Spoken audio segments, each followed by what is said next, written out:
Hey everybody, we're going to make a study guide for this assignment, and some of the topics are going to be the Panama Canal, Mexican revolutions, and Latin American revolutions. Okay, so if you're taking a look and you see anything that says what revolution was led by Toussaint Louverture, what slave rebellion was led by him, you'll be like, oh, we know that happened in Latin America, and he's going to inspire many people to rebel. It was the Haitian rebellion. Another thing, Panama Canal, the Suez Canal, they're strategic. Why are they strategic? They're strategic because they're basically gateways to other places. They help speed up trade. They help shorten the distance that goods have to travel. You may see an outline, and this outline would be about the Mexican-American War or Mexican-American revolutions. Why'd you know that? Because Porfirio Diaz was involved. Francisco Pancho Villa was involved. Mexico got a new constitution in 1917, and it called for land reform, where the people would get some more of the land instead of just a few rich individuals.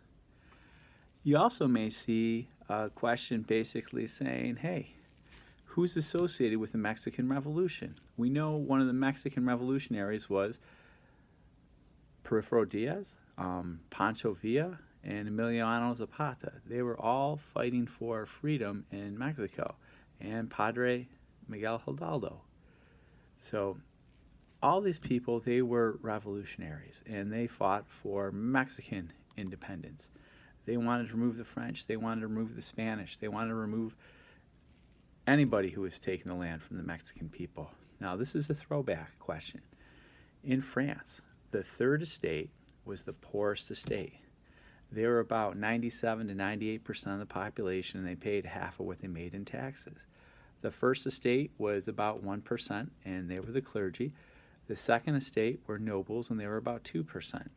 And France also had a very unfair social class structure.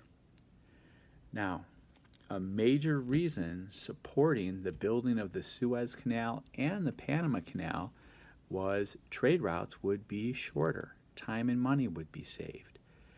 So the Suez Canal in Egypt and the Panama Canal in Panama, which used to be part of Grand Colombia until the United States decided, let's inspire Panama to start a revolution and be free, basically it shortens shipping routes, and it helps trade.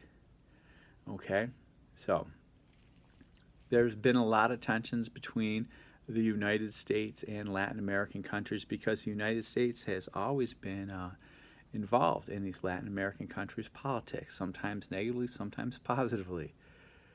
And another thing is, as a reaction showing that nationalism, people's pride over imperialism, the Panama Canal was actually returned to the people of Panama.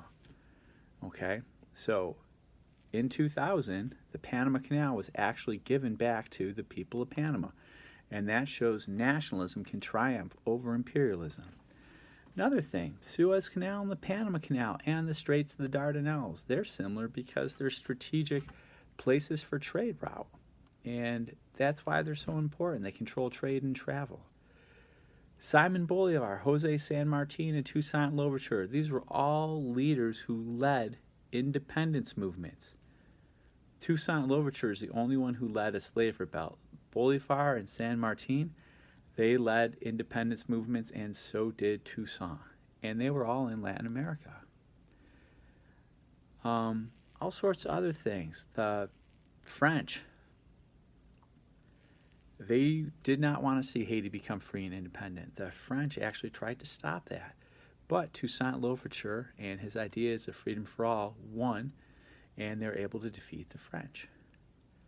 So remember, Toussaint Louverture, he was a former slave who started a freedom movement, a rebellion in Haiti against the French. Okay, and there's other, important revolutionaries. You may have to read some big documents during this test and take a look. And some of them are going to be about Toussaint Louverture. Some of them are going to be about, hey, they hate, colonization. They want freedom for all people. But it's going to be important. You're going to be able to know that. You may have to look at some maps, and you'll take a look at the map of South America, for example, and see that in 1790, most of South America was possessions of other countries. But by 1828, that, a lot of South America is free. It's going to be freed. And one of the big people who freed a lot of South America is Simon Bolivar. He led independence in many countries, notably Venezuela. Okay? Make sure you watch the study guide multiple times.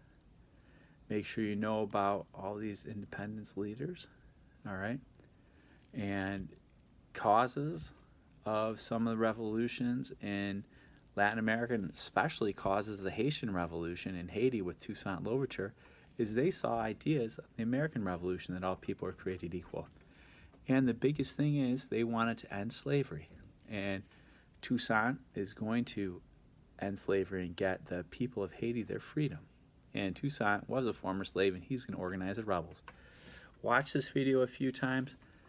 Everybody, good luck on the test. Make sure you take your time and try your hardest. Good luck. Have a great day.